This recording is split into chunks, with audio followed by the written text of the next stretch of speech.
going 35 kilometers upstream and 35 kilometers back downstream, all in a total of 4 hours and 48 minutes.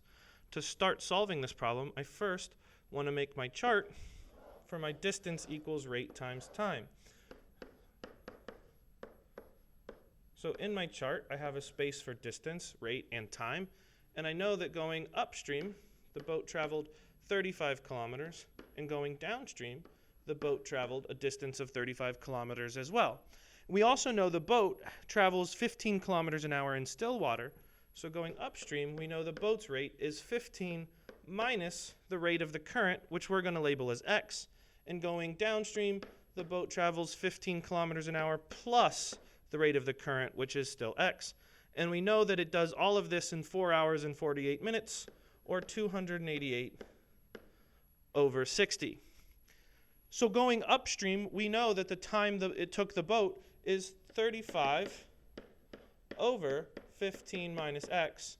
And going downstream, we know that it's 35 over 15 plus x. And with the total time being 288 over 60, we can set up the equation of 35 minus, or over 15 minus x, plus 35 over 15 plus x equals 288 over 60.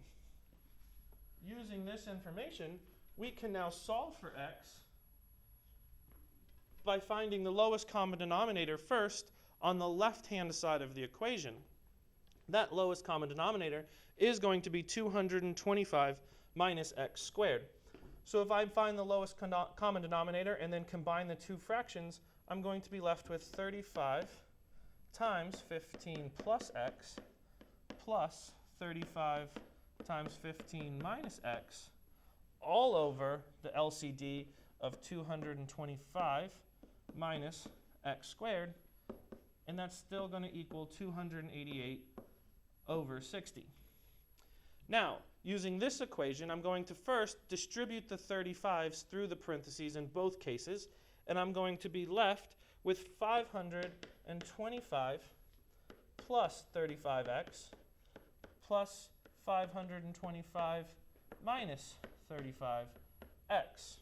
And this is all still over 225 minus x squared, and it's still equal to 288 over 60.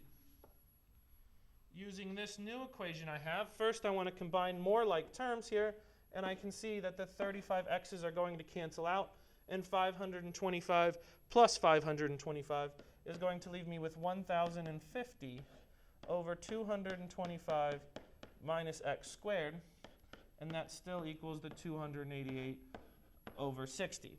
Now I can cross multiply, so I can take 1,050 times 60, and I'm get 63,000, and then I set that equal to 225 minus x squared times 288, and I get 64,800 minus 288 times x squared.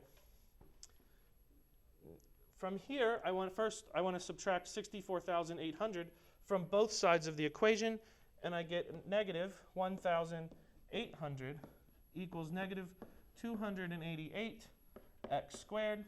Then dividing both sides of the equation by negative 288, I'm left with 6.25 equals x squared. Taking the square root of both sides of the equation to solve just for x, I find then that x equals plus or minus 2.5, but since we know that the rate of the current can't be a negative number, we know that it's just positive 2.5, and that is kilometers per hour. And that's how you solve the Hollywood boat problem.